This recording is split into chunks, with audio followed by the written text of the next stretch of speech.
Le diabète, c'est plus de 400 millions de personnes concernées dans le monde.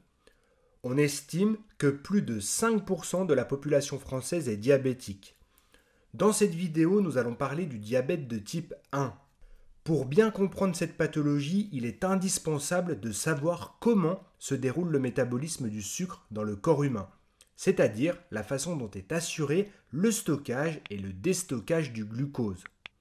Lorsque vous mangez, vous allez assimiler des sucres plus ou moins complexes qui se dégradent en glucose.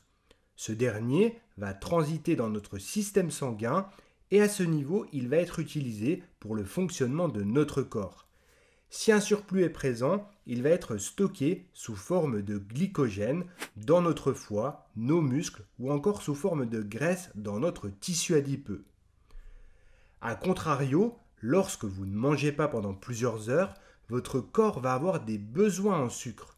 Ce dernier va être déstocké de votre foie, de vos muscles ou encore de votre tissu adipeux pour être libéré dans votre sang sous forme de glucose. Le taux de sucre dans le sang, c'est ce que l'on appelle la glycémie. Elle se situe généralement aux alentours de 1 g par litre de sang. Elle est quasiment constante tout au long de la journée et cet équilibre est permis par des phases de stockage et de déstockage du sucre. Le pancréas est l'organe clé qui gère subtilement la glycémie. En effet, lorsque le glucose sanguin augmente, il va sécréter via les cellules bêta une hormone, l'insuline, qui va permettre le stockage du sucre.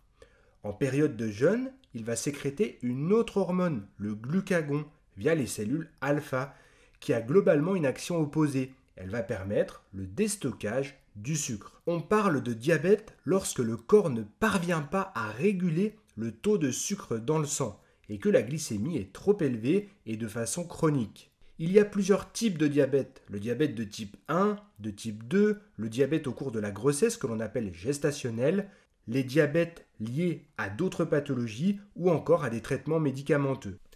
En quoi le diabète de type 1 se différencie des autres diabètes ? Dans le diabète de type 1, qui représente 5 à 10% des diabétiques, il y a une destruction des cellules bêta du pancréas de façon auto-immune. Votre propre système immunitaire, qui est censé vous protéger contre les agents pathogènes tels que les virus ou encore les bactéries, va attaquer votre propre corps. Nous ne savons pas réellement pourquoi, même si à ce jour il existerait des facteurs génétiques familiaux ou encore environnementaux tels que l'exposition à certains virus. En l'absence de cellules bêta, il n'y a plus, ou en tout cas beaucoup moins, de sécrétion d'insuline. La régulation du taux de sucre dans le sang devient difficile, il en résulte une glycémie anormalement haute, on parle d'hyperglycémie. Cette dernière va donner divers symptômes comme une soif anormale, une bouche sèche, des mictions fréquentes, un manque d'énergie, une fatigue importante, une perte de poids soudaine, des troubles de la vision, etc. Sur le long terme et en l'absence de traitement adapté, le diabète peut entraîner divers troubles cardiovasculaires ou encore viscéraux, notamment sur la fonction rénale. Le diabète de type 1 était auparavant appelé diabète jeune ou maigre ou encore insulinodépendant, car le profil type de patient est dans la moitié des cas âgé de moins de 20 ans avec un morphotype maigre. Il est insulinodépendant car la cause est une absence de sécrétion d'insuline, ce qui le différencie du diabète de type 2 où l'on parle d'insulinorésistance.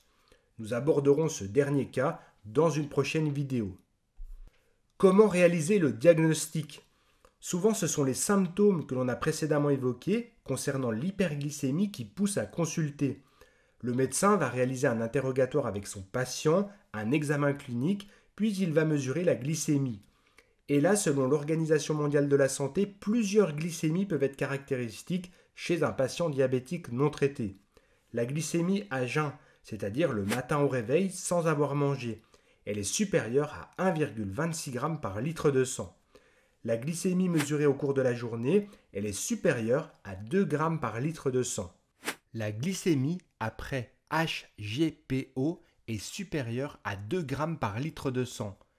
HGPO signifie hyperglycémie provoquée par voie orale.